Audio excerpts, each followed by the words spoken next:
Haribol, Hare Krishna.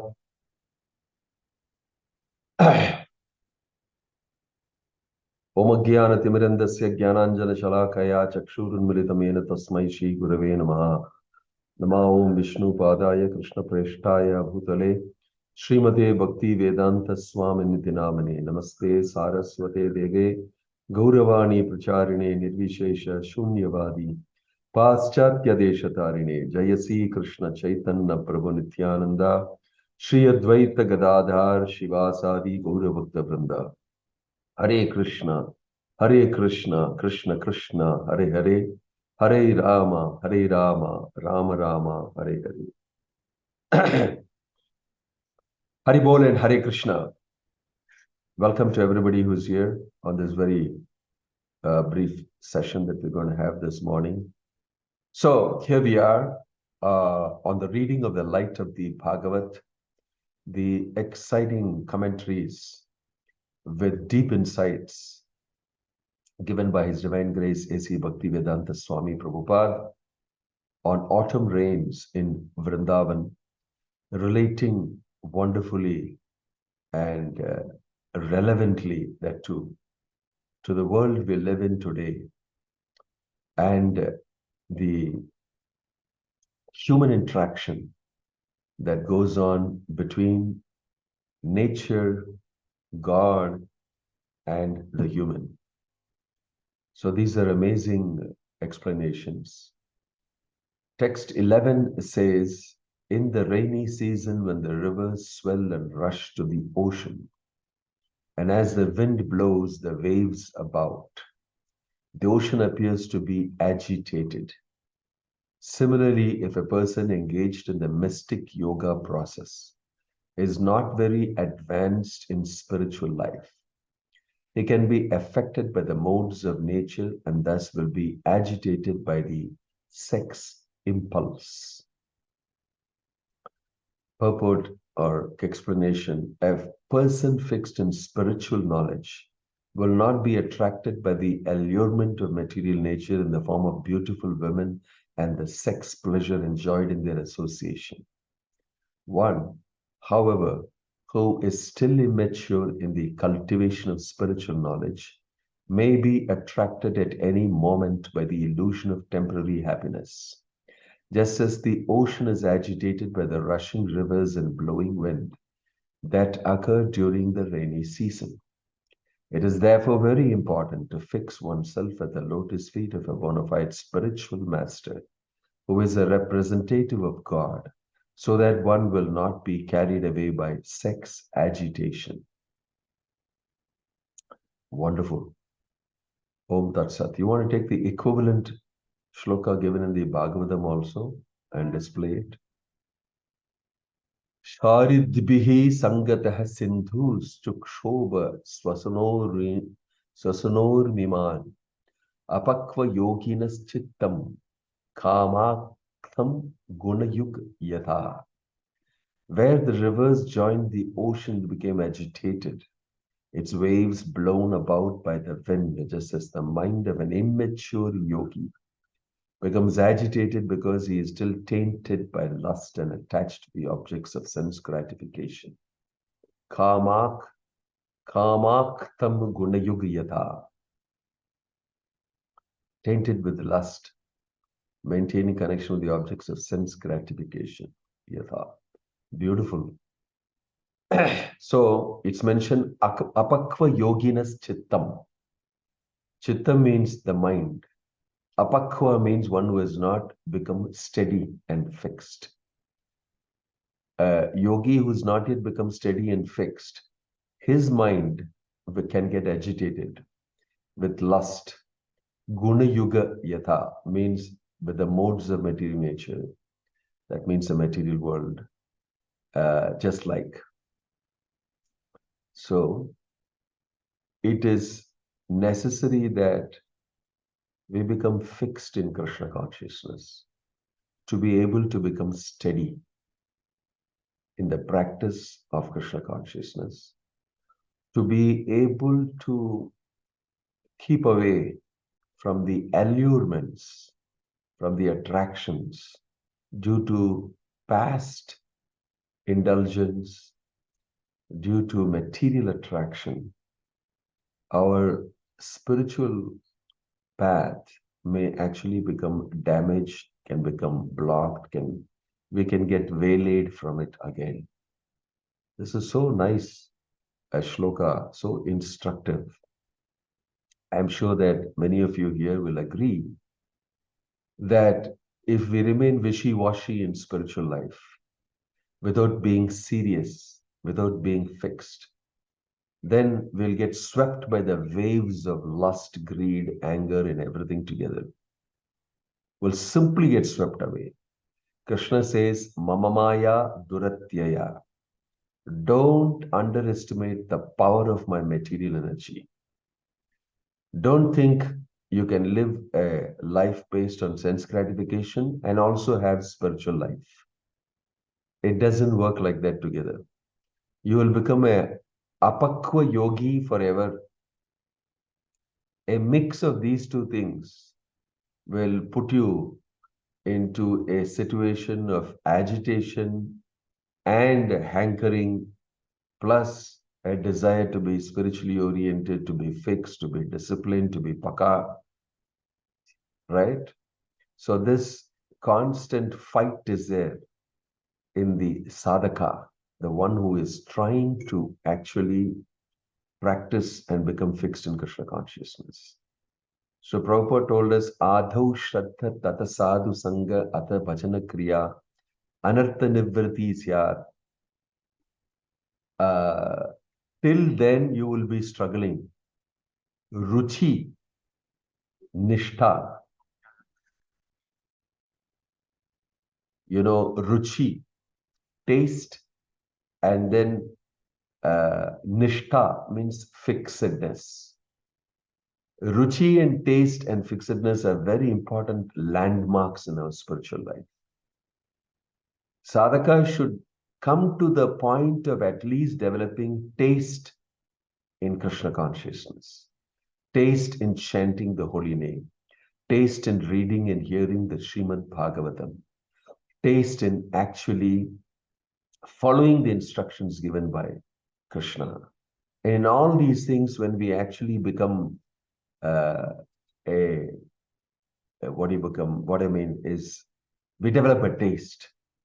When that happens to us, then we will become attracted to the transcendence, attracted to Krishna, attracted to the spiritual side of the self, and become free, light, happy.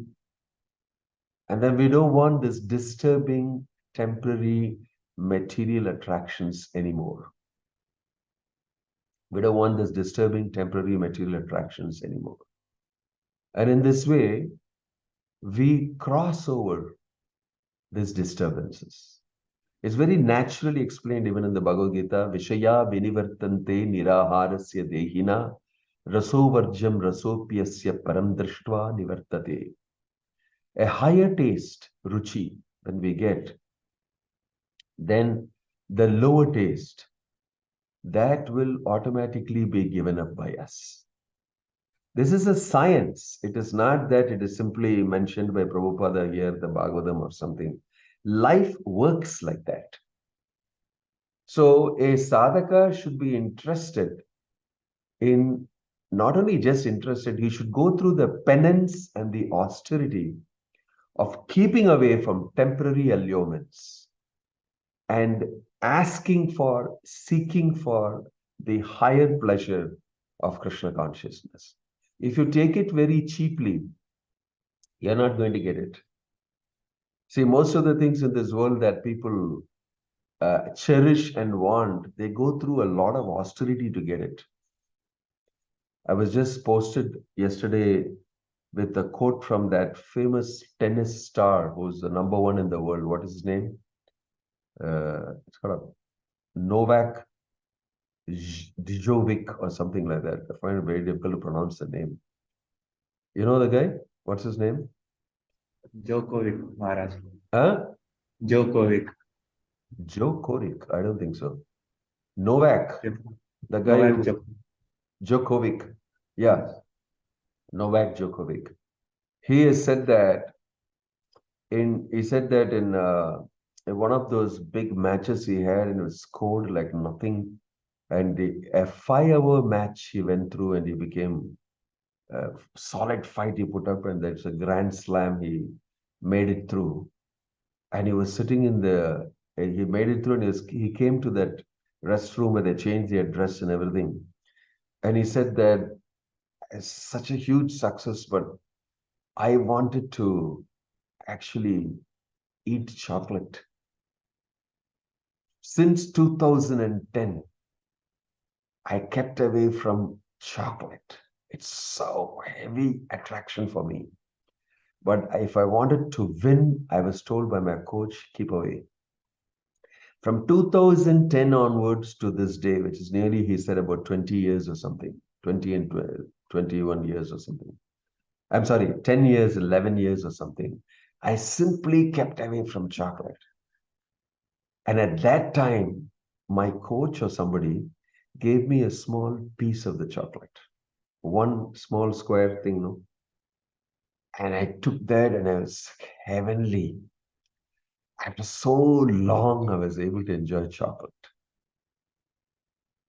Because when he won the whole thing, first thing he thought is, enjoy a little chocolate. Can I get? And the coach said, here's a small piece for you. And this was amazing to me when I read that quote. It is going around somewhere. It is from his own life history and his dialogues. He put himself through the discipline of not even eating a small piece of a chocolate, which he so much likes, because he wanted to be world number one in tennis. And he achieved it. He achieved it. So look at the material world, and look at the people in this world outside. They go through discipline. They go through sacrifice. It's not enough if you simply show things outside. Right? Deep inside, this man is showing that I did it actually. Right from inside out, I gave up chocolate and never took it up. He's quite an interesting character if he has done that much. That he is the type of a guy who is fit to be a good sadhaka. I think in spiritual life, he has capacity to do it. Many times devotees don't have these capacities because they have not practiced it even in their material life. There's a shortcut in material life. You don't desire these things, and now with social media and all that stuff, very easily you can get name and fame without actually being talented.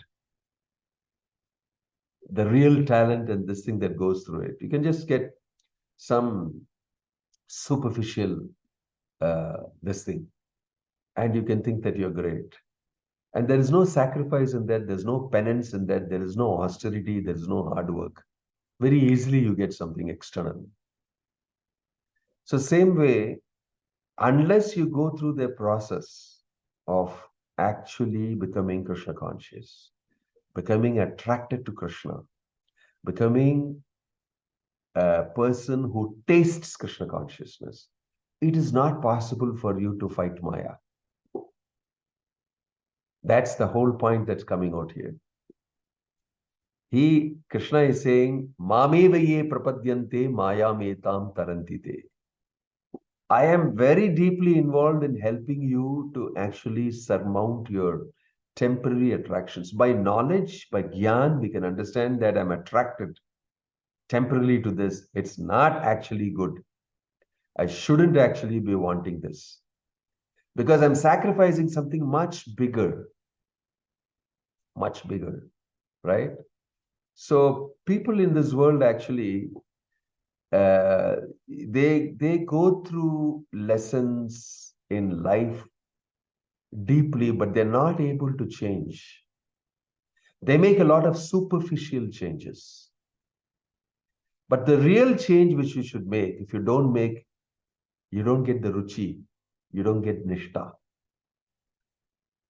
And that is why Prabhupada is saying there, this can happen only if you take up a spiritual master, surrender to him, listen to him, and follow his instructions. The penance is in following an authority and accepting a spiritual master and authority and listening to him. Not that you accept authority for the sake of fashion. That will be put together. Yesterday was Balaram's appearance day.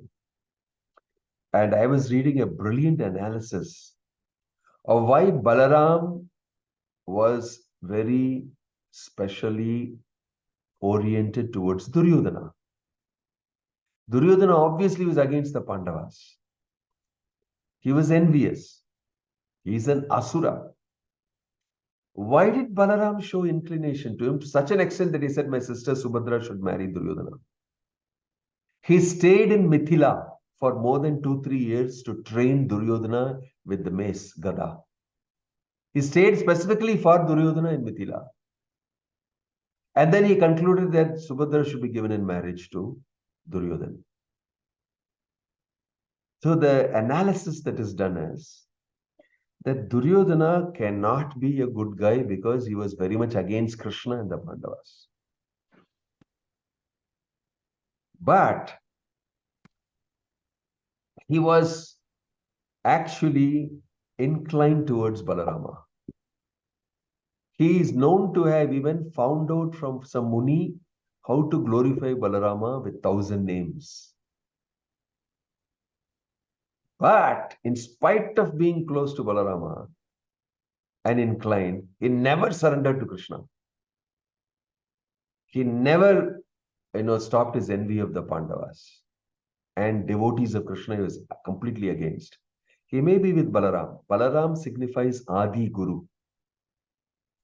So the analysis put there is, there are many disciples who are externally accepting Guru, but internally never surrender. Like although Duryodhana had Guru as Balarama, he never surrendered to Krishna. Because Balarama is surrendered to Krishna. Balarama is servitor personality of Godhead. He is constantly serving Krishna in his expansion as Sesha and everything. So you may be externally something, like Duryodhana is very faithful, very nice to my Guru, Balarama. But you never surrender to Krishna. You never surrender to Krishna. So is very nice analysis done there. That's why Prabhupada is putting in the purport. You see that purport? He says, this can be solved only if one surrenders to Guru. It's not enough if you simply do all the external things nicely. It's not enough. The ruchi and the taste comes when you actually surrender from inside. That time the ruchi and the taste comes. Then you become very firmly fixed. That taste for chanting the holy name, that taste for reading the Bhāgavata and being in Krishna consciousness, that comes by mercy of Guru, mercy of an authority whom you listen to. That is why it's very important that Prabhupada is quoting that there. For you to be not a apakva yogi, apakva yogi's chittam, the mind of a yogi who is not yet fixed in Krishna consciousness, right? So people do all sorts of things in the material world, even in spiritual life. Inside ISKCON also you see people doing many, many things. And a lot of it could be superficial. We don't know. If you're not properly, deeply involved in Krishna consciousness, then you will remain an apakva yogi, constantly disturbed by the waves of material nature. That special landmark situation should be crossed. And that Prabhupada said, till you come to the position of ruchi and nishta, you're going to struggle as a sadhaka. He made that point. He said it will be a little difficult till nishta and ruchi. After that, it becomes very cool. I'll stop here. Om Tat Sat. Any question or comment for the next 2 minutes? Hare Krishna Maharaj. Yeah. Yes, Maharaj. So, like, I read a sentence like saying, Like this is sent by one of mentor.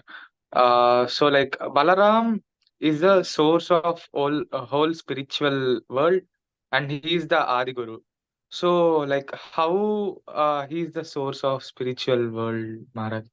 Because Krishna and Radha Devi are the two people. Sorry, two spirit souls, right, Maharaj? Both are one. Now, Krishna and Radha are not spirit souls alone. They are the supreme personalities, absolute truth. And from Krishna is the origin, from him comes Radha, from him also comes Balaram. Radha Oh, is Krishna's Hladini potency, enjoying potency, for the sake of giving him pleasure. And Balaram is multifunctional. He is also coming from Krishna. But Krishna outsources many things. He doesn't sit and do himself. So Balaram becomes the source from where all the great creation occurs. That's one of the things he does. He is also the source of the spiritual worlds, okay. right? From him comes all the expansions of Narayana and all that. And from him also comes Vishnus as expansions. Vishnus are all part of the material world and creation and everything happening. So in that sense, Balaram is the source of creation of all types, material and spiritual. Expansions of all types. He is an original guru. So he is a powerfully potent, multifunctional aspect of Krishna. So it's not that this is a deep subject matter, but I appreciate that you wanted the position of Balaram explained. So you can read more about it in the Bhagavatam. Yes, Maharaj. Okay. Yes, Maharaj. All right. Any other question or comment? Maharaj, Hare Krishna Maharaj. Yeah. Maharaj, in the case of Vishwamitra Rishi, it is said that he did that austerity and penance for 10,000 years, and again he fell down for the Yes. sake of lust. And that means for 10,000 years he didn't get that ruchi and Because he Vishta. didn't ask for it. His tapasya was not meant for spiritual life. His tapasya was meant for getting a Brahmarishi status for a material reason. It was not meant for spiritual life. Okay? Yeah. Right. Haribol, Hare Krishna.